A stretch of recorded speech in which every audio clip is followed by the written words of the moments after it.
ये दुनिया आपको अपने हिसाब से चलाना चाहती है। यदि आप सामने वाले के हिसाब से चल रहे हैं तो सामने वाला आप पे बहुत प्रसन्न होगा कि आप बढ़िया हैं, आप हमारे हिसाब से चलते हैं। और आप जरा उसके हिसाब से ना चलेंगे तो वो आप पे नाराज हो जाएगा या हो जाएगी। अब एक बात बताओ, प्रेम कहां है? एक पति पत्नी है जो कि आप लोग हैं, माना कि आप दोनों पति पत्नी की बात कर रहा हूं। पति बोला कि मेरे हिसाब से चलो, पत्नी बोली ठीक है। तो दूसरी पत्नी बोली मेरे हिसाब से चलो, पति बोला मैं नहीं चलूंगा तेरे हिसाब से, तू मेरे हिसाब से चल। पत्नी कह रही है मेरे हिसाब से चलो, पति कह रहा तुम मेरे हिसाब से चलो। अब बताओ इन दोनों में प्रेमी कौन है? उत्तर दो। पति कह रहा तुम मेरे हिसाब से चलो, पत्नी कह रही है तुम मेरे हिसाब से चलो। बताओ इन दोनों में प्रेमी कौन है? बोलो। अब दूसरा सुनो। पति ने कहा कि तुम्हें हमारे हिसाब से चलना पड़ेगा, पत्नी ने कहा जी आपके हिसाब से चल। अब पति जहां जहां जाए पत्नी वहां जाए। पति को जो खाना है पत्नी को भी वही खाना, पति को जो पसंद पत्नी को भी वो पसंद नहीं था, पर पति की पसंद को अपनी पसंद बना लिया। उसने आत्मसमर्पण कर दिया कि अब जो पति का सुख है वो मेरा, जो पति का दुख है वो मेरा। अब बताओ ये प्रेम है या नहीं? प्रेम का मतलब स्वार्थ नहीं है। तुम मेरे हिसाब से चलो, ये स्वार्थ है। और समर्पण जहां है कि ठीक है आप जैसा चल रहे हैं मैं आपके संग हूं, इसका नाम प्रेम है, ये समर्पण है। आजकल के किसी रिश्ते में आप उठाकर देखिए प्रेम नजर नहीं आता, स्वार्थ ही स्वार्थ की गंध होती है, स्वार्थ ही स्वार्थ नजर। आप लोग एक्चुअली अपने स्वार्थ को ही प्रेम समझ लेते हैं। बोलो हां कि ना? इसलिए स्वार्थ को प्रेम ना समझा जाए। प्रेम प्रेम है, स्वार्थ स्वार्थ है। बात समझ में आई कि नहीं? सच बताओ आपके पति स्वार्थी है कि प्रेमी है?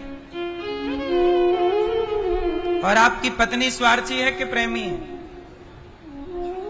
बोलो। अब आप लोग अपने भीतर ही रखो ये बात, किसी को बताने की जरूरत नहीं।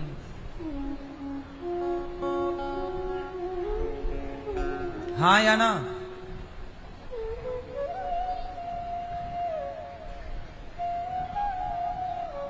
भगवान से गोपियां प्रेम करती हैं। प्रेम क्या है? कृष्ण चले गए तो गोपियां रोती रहीं, रोती रहीं, रोती रहीं। अरे रोना भी कोई प्रेम है क्या? हाँ, उनके जाने के बाद गोपियां चाहती तो जहां कृष्ण थे मथुरा में गोपियां वहां जाकर मिल सकती थी। वृंदावन में तो गोपियां थी, मथुरा में कृष्ण थे, जाके मिल आती, पास में तो 10 किलोमीटर। रोती रही, बोले नहीं, कृष्ण ने हमें जिस हाल में छोड़ा है कृष्ण के उस हाल में रहना और उनके लिए तड़पना, यही हमारा प्रेम है। यदि वो हमारे बिना खुश हैं तो उनसे मिल करके हम उन्हें दुखी नहीं करना चाहते। यदि आप हमें छोड़ना चाहते हैं, आप कहते हैं कि तुम हमें छोड़ दो, यदि इसे छोड़ने में ही आपकी खुशी है तो हम ऐसा प्रेम आपसे करते हैं कि आपको छोड़ करके भी अपने आप को खुश रखेंगे, क्योंकि ये आपकी इच्छा है। गोपियां कह रही हैं कि आप चले गए तो कोई बात नहीं, हम आपके बिना रहेंगे। 100 साल रही गोपियां। कितने साल? आज के जमाने में कोई कितने दिन रहता है, लेकिन गोपियां कृष्ण के लिए तड़पती रही। इसलिए मेरी मां, भगवान के मंदिर जाया करो तो प्रेम से जाया करो। प्रेम, प्रेम का अर्थ क्या है? प्रेम जो करता है, अब वो प्रेम हम कैसे बताएं? तत् सुखी सुखित्वम। प्रेम को बताया भी हमने क्या बोला? लिखा नहीं जा सकता, बताया नहीं जा सकता। प्रेम भगवान की यादों में रहना। आप किसकी याद में रहते हैं? एक लड़के के जीवन में एक लड़की आती है, वो उस लड़की की यादों में खोया रहता। लड़की के जीवन में कोई लड़का आया, वो उस लड़के की यादों में खोई रहती है। जैसे आप किसी लड़की किसी लड़के की यादों में खोए हैं, ऐसे भक्त अपने भगवान की यादों में खोया। इस यादों में खोने का नाम ही प्रेम है। संसार की यादों में खो के कुछ ना पाओगे। क्यों मेरी मां? इसलिए कहता हूं भैया बैठ जाओ प्रभु। इसलिए कहता हूं संसार से मोहब्बत ना करिएगा। बेटे से प्यार ना करो, बेटी से प्यार ना करो, पत्नी से प्यार ना करो, पति से प्यार ना करो, प्यार भगवान से करो। तो पति पत्नी बेटा बेटी से क्या करें? बोले इनसे अच्छा व्यवहार करो। चलो बताओ,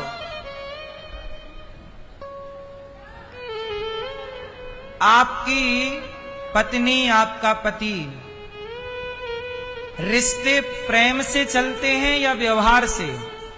रिश्तों में क्या चाहिए? पति पत्नी के बीच में, भाई भाई के बीच में, पिता पुत्र के बीच में, माँ बेटे के बीच में, रिश्तों में क्या चाहिए? प्रेम या व्यवहार?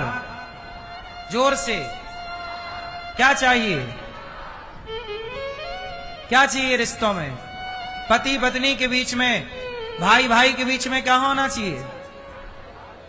हैं? प्रेम? प्रेम नहीं होना चाहिए।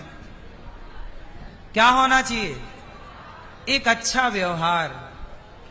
कोई भी आप रिश्ता उठाओ संसार का, हर रिश्ता को चलाने के लिए बेहतर व्यवहार चाहिए। रिश्ते किससे चलते हैं? जिसकी पत्नी व्यवहारिक है उसी का रिश्ता बढ़िया है। जिसका पति व्यवहारिक है उसी का पति अच्छा है। रिश्ते व्यवहार से चलते हैं। लेकिन आप लोग क्या करते हैं? व्यवहार कुशल आप है नहीं, आप केवल प्रेम से चलाना। हम प्रेम, महाराज जी हमारे बीच में बहुत प्यार है, दिन भर आई लव यू, दिन भर आई लव यू, इतना आई लव यू है, फिर भी तलाक है। आजकल तो लड़का लड़की मन मुताबिक शादी करते हैं। शादी के पहले कई बार वो आई लव यू बोल चुके होते हैं, शादी के पहले कई बार मिल चुके होते हैं, फिर भी शादी के बाद उनके रिश्ते टूट जाते हैं। लेकिन पहले के लोग एक बार भी नहीं मिलते थे, और सारी जिंदगी में पहले के पुराने लोग एक दूसरे को पूरी जिंदगी में आई लव यू नहीं बोल पाते थे।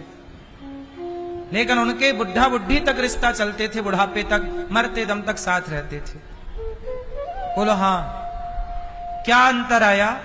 रिश्तों में जो चाहिए वो आप दे ही नहीं रहे हैं। रिश्तों में चाहिए बेहतर व्यवहार। प्रेम को कर दो अलग, प्रेम को टच ना करो, प्रेम को सेफ रख दो। पति पत्नी के बीच में क्या चाहिए? जोर से, पति अच्छा व्यवहार करे। मैं आप लोगों के साथ अच्छा व्यवहार कर रहा हूं कि बुरा? तो जब मैं आप लोगों के साथ अच्छा व्यवहार कर रहा हूं तो आप लोग मेरे व्यवहार से प्रभावित हैं या नहीं? जब मेरा व्यवहार घंटे भर का आपको प्रभावित कर सकता है तो पत्नी का बहुत अच्छा व्यवहार पति को प्रभावित क्यों नहीं कर सकता? या पति का व्यवहार, मेरा बेटा रोज मेरे पास आता है, मुझे प्रणाम करता है, वो मेरे से प्यार करता है कि नहीं? मुझे उसके प्रेम की जरूरत नहीं, पर मुझे देखकर ये अच्छा लगता है कि उसका व्यवहार मेरे प्रति अच्छा है। मैं अपने पिता से अच्छा व्यवहार करता हूं, जहां मिलते हैं पांव छूता हूं, समय मिलता है तो पांव दबाता हूं, उनकी कोई इच्छा जरूरत है समय पर पूरी करता हूं, तो मैं पिता के संग बेहतर व्यवहार करता हूं। 4 लोग हों या 50 लोग हों, सबके आगे अपने पिता को प्रणाम करता हूं। तो मेरा ये पिता के प्रति क्या है? व्यवहार है, और पुत्र का धर्म है। मैं केवल अपना पुत्र धर्म और पिता के साथ बेहतर व्यवहार कर रहा हूं, इससे मेरे पिता मेरे से खुश हैं। यही व्यवहार मैं मां के साथ करता हूं, इससे मेरी मां खुश है। यही व्यवहार मैं अपने पुत्र के साथ, जो एक पिता का पुत्र के साथ होता है, वो व्यवहार मैं पुत्र के साथ करता हूं, तो मेरा पुत्र खुश है कि पिताजी मेरे से अच्छा व्यवहार करते हैं। जो व्यवहार कुशल व्यक्ति है वो अपने व्यवहार से ना सबको खुश रखेगा। अब आप कहते हो प्यार चाहिए, तो किस किस से प्यार करोगे? तुम्हारा दोस्त भी है तुम्हारी माँ है, पिता है, सैकड़ों तुम्हारे रिश्तेदार हैं, बुआ है, फूफा है, नानी है, नाना है, चाची है, चाचा है। बोलो, थोड़ा सा प्यार आप नानी से करो, थोड़ा सा प्यार नाना से करो, थोड़ा सा चाची से, थोड़ा चाचा से, थोड़ा ताऊ से, या तुम्हारा प्यार तो बट गया ना 100 जगह। बोलो, इसलिए प्रेम को बांटो मत। प्रेम आपके पास इतना है भी नहीं कितना बांटने के बाद रह जाए। नहीं हूं, एक पल के लिए भी मैं अलग नहीं हूं, बिल्कुल साथ हूं।